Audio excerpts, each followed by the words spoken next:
मैं ज़िला हिसार सरसा के एक देहात का रहायशी हूँ और ये वाक़या इसी इलाके के एक जंगल में मेरे साथ पेश आया।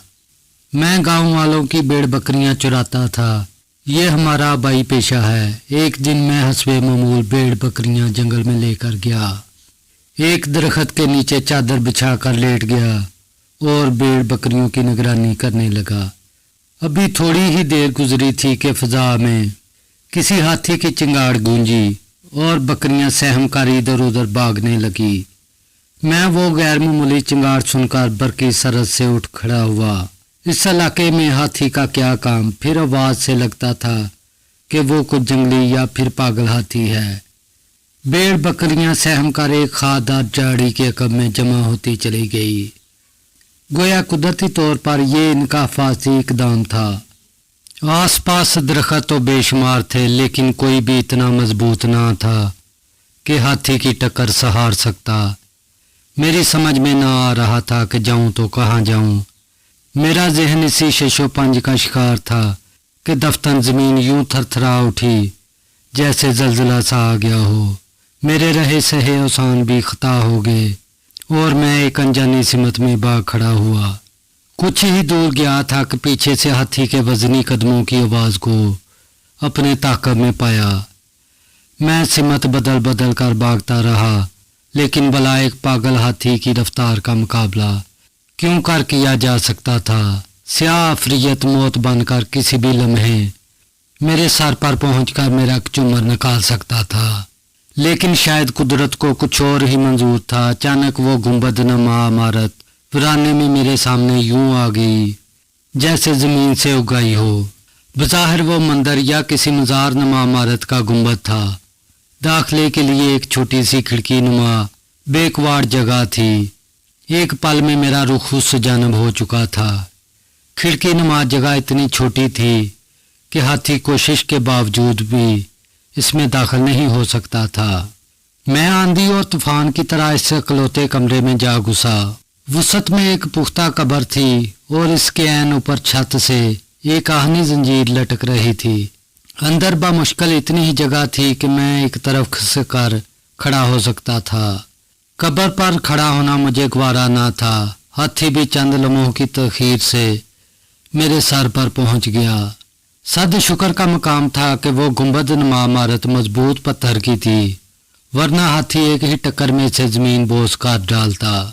जब खिड़की से अंदर दाखिल ना हो सका तो इस हाथी ने अपनी सूंड अंदर दाखिल की, मुझे मारने की कोशिश करने लगा। अब तो मुझे यकीन हो गया था कि वो पागल हाथी मेरी जान लेकर ही छुड़ेगा। एक आध बार सूंड किसी जालिम चाबुक की तरह मेरे वजूद से टकराई और मैं अंदर तक हिलकर रह गया। अगर एक बार मजीद वो इसी तरह मुझे लगती तो करीब था कि मैं गश खा कर गिर पड़ता। अगले ही लम्हे एक अजीब बात हुई और मुझे अपनी मौत का यकीन हो गया। कब्र के अंदर से एक ऐसी आवाज़ आई जैसे कोई तकलीफ से गला फाड़कर चीख रहा हो। मैंने अज़ाबे कब्र के कई वाक़यात सुन रखे थे, लेकिन अपने कानों से ऐसी चीख पहली बार सुन रहा था। इससे पहले कि मेरे आसान जवाब दे जाते, कब्र के सरहाने से एक शिगाफ नुमा मकाम से एक गैर मामूली जिसामत का स्याह बिच्छू निकला और दीवार पर से होकर मेरी जानब रेंगने लगा। जो ही बिच्छू कब्र से निकला, चीखों का सिलसिला भी मौकूफ हो गया। कोई दूसरा इंसान मेरी इस कैफियत का अंदाज़ा नहीं लगा सकता था। एक तरफ पागल हाथी, दूसरी तरफ कब्र का बिच्छू और नीचे अज़ाबे कब्र से तड़पता हुआ नामलूम वजूद। खुदा जाने मेरे कदमों तले क्या मामला चल रहा था। मेरी आंखों के सामने अंधेरा छा गया।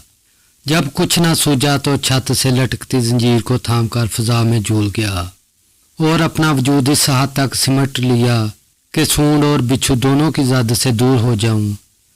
अब मैं कब्र के ऐन ऊपर फ़ज़ा में मुअल्लक था।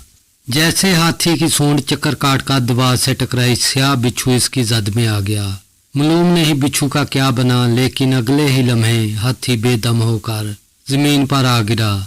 थोड़ी देर तक फ़ज़ा खरखराहट से गूंजती रही और फिर हर सू मौत का सकूत छा गया। बिच्छू का भी नाम निशान ना था। शायद वो सूंड लगते ही गिरकर वापस कब्र में जा गिसा था और हाथी इसके जहर की ताब ना लाकर जान से हाथ धो चुका था। जब मुझे यकीन हो गया कि हाथी मर चुका है और अब नहीं उठेगा तो जंजीर छोड़कर नीचे उतर आया। यूं ही मैंने खिड़की नुमा रास्ते से बाहर निकलना चाहा तो मुझ पर यह इंकशाफ हुआ कि हाथी यूं आड़े तिरछा पड़ा हुआ है कि मुझे इसे पार करने के लिए इसके ऊपर कदम जमाना था। तमाम तर खौफ के बावजूद मैं इस मुकाम से दूर जाना चाहता था। इसके लिए मुर्दा हाथी के वजूद पर से दम जमा कर गुजरने के सिवा कोई चारा ना था। हाथी का द्यो है कल वजूद इस कदर हैबतनाक था कि इसकी मौत का यकीन हो जाने के बावजूद इसके ऊपर पांव रखने की मुझे हिम्मत नहीं हो रही थी।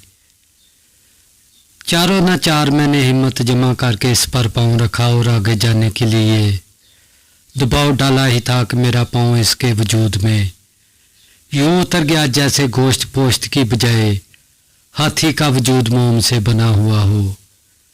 अगले ही लम्हे में अपना पांव घसीट कर एक ही जिस्म में इस तरह हाथी को पार कर गया कि मेरा दूसरा कदम इसके वजूद से मिस भी ना हो।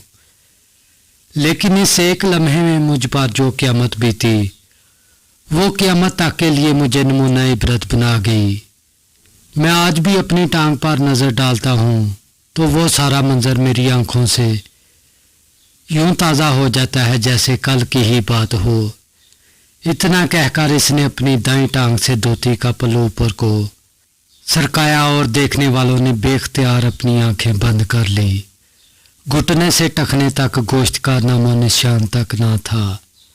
स्याही माइल हड्डी के नाम पर इसकी बुसीदा टांग सबके सामने थी। पांव का बाकी हिस्सा शायद जूते ने ढांप रखा था। घुटने से नीचे पीप का बार भी साफ देखा जा सकता था। कब्र के इस बिच्छू में इतना सरीउल असर जहर था कि हाथी को इसे छू जाना ही ना सिर्फ हाथी का वजूद पानी पानी कर गया बल्कि इस चरवाहे की टांग को भी दूसरों के लिए दरसे इबरत बना गया। खुदा जाने साहिबे कब्र को क़यामत तक कभी कितना अजाब झेलना था। दोस्तों, ये थी छोटी सी वीडियो। अगर आपको वीडियो अच्छी लगे तो हमारे चैनल को सब्सक्राइब करें।